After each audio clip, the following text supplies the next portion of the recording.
Now, I've never really cared for those end-of-the-year worst lists, even though I get the point of them. They're funny. They get views because everyone just wants to see people bash on movies. You get to vent about the things that you hated investing time in 2017, but it's never really the worst movies. It's more so the movies that disappointed us the most. Because if anyone's actually watching the worst movies, then they would be like tuned into Lifetime. They would be watching those Redbox originals that come out. They would have seen Charlie Sheen's movie where he pretty much says that he's the equivalent to a 9/11 firefighter, and that was an actual thing that was released in movies. So while I get that the point of those lists is to help people to avoid trash movies, I want to talk about a list of movies that were so crazy, so weird, those movies that were so divisive that I hated them, yet kind of admired them at the same time. So it's a list for those of you who know to avoid the trash that is the worst of movies, for those of you who are kind of getting bored of seeing the same movies come out in the best list.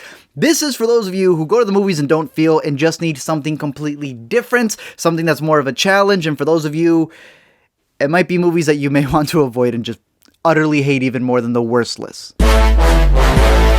The first movie that comes to mind is a movie called Kuso, and this was a Sundance movie that always had seats available. There was a rumor about people walking out of this movie in the early screenings, and I was like, is that so? And then the director comes out and talks about it. He's like, okay, it's a little exaggerated. Not a lot of people walked out. There was 400 people there, and 20 walked out. That's a lot of people. No one really knows what this thing is about. It's by a musician named Flying Lotus, and it's like these semi-connected short stories about mutated people after a massive earthquake in LA. Of course. The movie is full of scenes like a guy giving fellatio to a boil on a person's neck. There's a story where a guy speaks to a doctor's anus in order to get over of his phobia of boobs. In another, a creature gets fed poop in order to like digivolve. And near the end, there's actually one about a woman who's trying to get back her kid by straight up eating concrete. Safe to say, it's one of those movies that's supposed to be an endurance test. And again, I can't even recommend this movie. I'm just putting it on this list because for those people who keep complaining that everything is the same, Hollywood just keeps producing it. They made this movie. This movie is out there. It is released. You can watch it with a group of people and play a game and challenge yourselves on who can keep your eyeballs on the screen long enough before turning away. A more family-friendly choice, kind of, is The Book of Henry, which is a movie that is very innocent at first, but it's one of those films that you need to go in there not knowing absolutely anything about it. Don't read the Wikipedia page, don't watch the trailer, just go in there, be settled in with that first half, and then the third act just hits you and you're like, what in the world am I watching? It's one of those movies where you kind of contemplate, like, how did somebody see this? Go like, okay, and then greenlight it. Like, did they only read the beginning and not the end? Then you realize that it's from the dude who made the bajillion dollars for the last Jurassic World movie, and you go, so this is what he decided to make with his one for him? It revolves around the story of an 11-year-old who, of course, raises his mother, invests in stocks, and has a 401k before something happens halfway through the movie. Now, I'm not even hating on the movie. I thought it was entertaining, and I think it's almost like a Rorschach test, because I've seen this movie with people, and they think it's completely normal. Then I see it with somebody else and they're like, how is this possible? I think it's best if you just go see this movie without knowing anything. The whole list of these movies, actually, go in. I saw them all without knowing very little of them. So if you just want the list, it's in the description.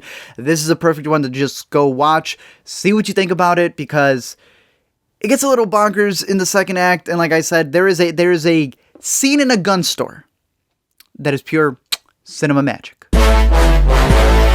The Autopsy of Jane Doe, I believe, came out in 2016, but I saw it in 2017. Pretty much the whole movie takes place in a morgue where a mysterious body arrives and they gotta figure out how she died and who she is, hence why they call her Jane Doe. And then things get really jacked up. In terms of horror, I thought it was enjoyable. I thought it was a little spooky. I thought it was very intriguing to see how it all develops. It gets kind of dumb at the end, like, I'll be honest about that, but I really like those movies that are bottled films where everything just takes place in one place for the most part, and the way that things just continue to develop and develop and develop. I thought it did it in a very intriguing way, and there is a specific scene where they straight up pull out a manuscript from this chick's leg with instructions, and that's when the movie starts going crazy. Raw is a delightful foreign film about a cannibal who goes to vet school. Yeah.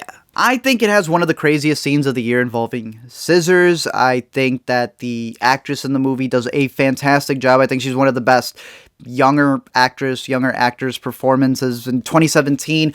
But the movie has one of the most twisted endings that I thought was insane. Then it sat with me. I'm like, all right, that's going to stick with me. It's one of those where you have to experience the entirety of the movie in order to get to that point. And I'm not going to say that it's going to make it worth it for everyone. And it's definitely one of those movies where you really need a heavy stomach in order to watch it. But again, if you're bored with a lot of the movies out there, Raw is something that isn't your normal cut that they release in theaters. A Ghost Story was a Sundance movie that divided the hipsters who loved it, but didn't know why, and the cynics who didn't want to give it a chance because it was way too slow. I personally really dug the movie because I thought it had a really, really cool score. The framing and the idea of it being like a Polaroid picture gave it that ghostly feel, while they had Casey Affleck, the Academy Award-winning Best Actor, under a bedsheet for the entirety of the movie, really showing 2017 how they overcame male predators. It does take its time. It is one of those movies where, as you've probably heard, if you've heard anything about this movie, they have a scene where Rooney Mara straight up eats a pie, the entirety of a pie, for 5 minutes straight. But then, like, a couple scenes later, you have a really cool montage sequence that's like a time lapse between the ghost and how time just keeps going. And this is the epitome of those movies in this list, and where you hate them because they're dragging along. You hate them because they're doing things that are so weird. They do things like, it's like they're trying to aggravate you.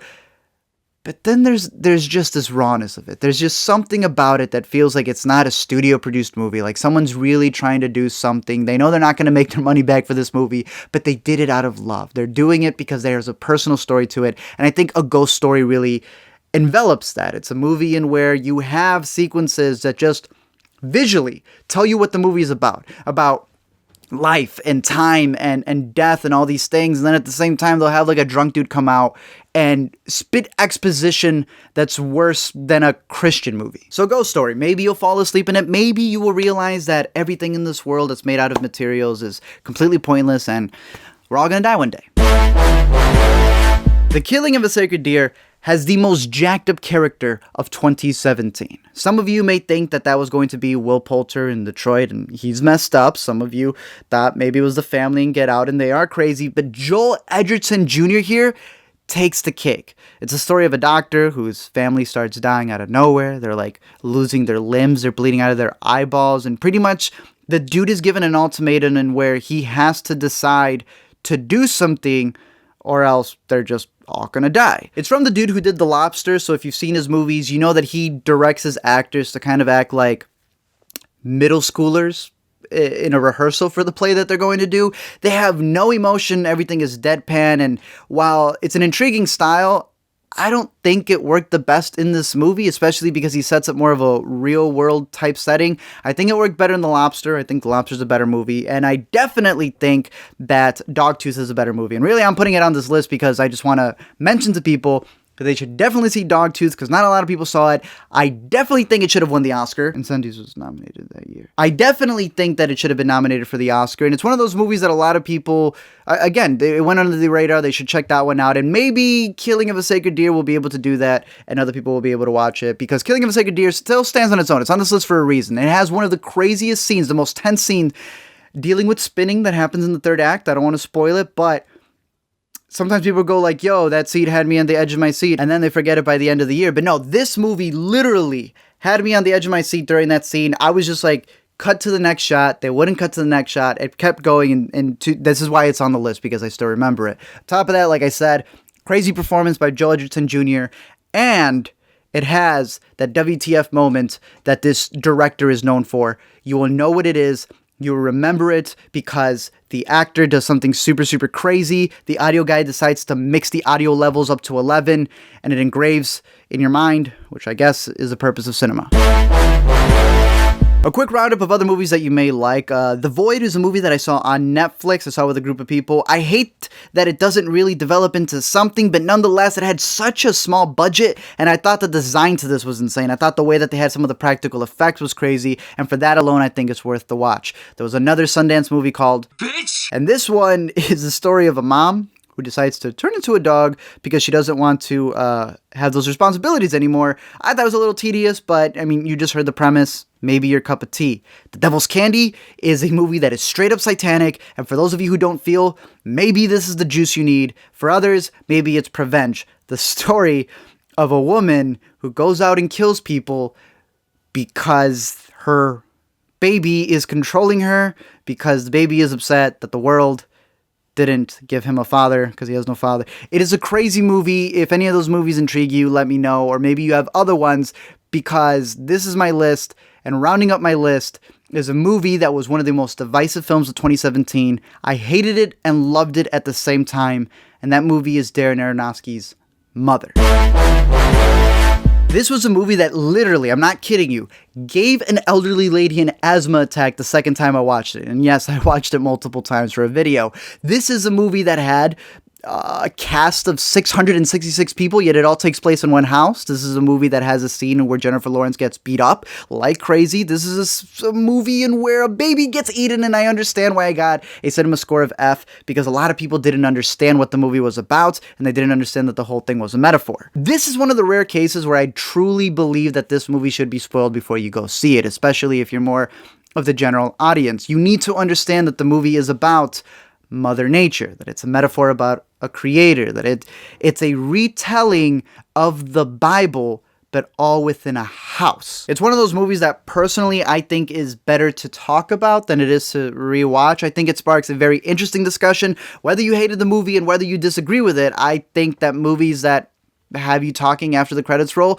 are worth it. I think that even if you despise this film, the fact that it was made should be admired, because this wasn't a movie, a little small indie film that I had to like fly out to Tribeca to watch. This movie opened everywhere, and this movie was given a budget, and this movie was released in every theater possible. And because of that, even though you hated it, the fact that a studio allowed this movie to be made, that they gave a director this money and the ability to make this insane project, should give you hope, because again, this whole list is about movies that we always complain aren't made because people don't take risks. And while this was maybe a risk that went a little too far, hopefully a studio will give that one director, that one story, that one movie that maybe wouldn't have been made, but movies like these pave the way for it to be made. Then you watch it and it becomes your favorite movie of that year, or maybe even of your life. On top of that, Mother had Kristen Wiig in it, so obviously that's why I also liked it. In the end, those were the 2017 movies out of the almost 200 that I saw that I thought were the craziest, that I thought were the zaniest, that I thought were the most divisive, and I'm curious to know your thoughts. I have a couple other lists coming up, and I'm curious to know what was the craziest movie that you saw, what was the most divisive. If you say The Last Jedi, then go ahead, comment it like 5 times down below. Let me know your thoughts on this video, the movies, if you catch them. Don't blame me, I gave you a warning on a lot of these movies. Again, it's for those of you who want to see something a bit different. Can't get any more different than this list. You might hate them, you might love them, but the thing is, for 2018, I always stress it enough. Watch movies as many as you can, because you don't know if you will love something or hate something unless you yourself watch it and give your own opinion on it. AKA Valerian.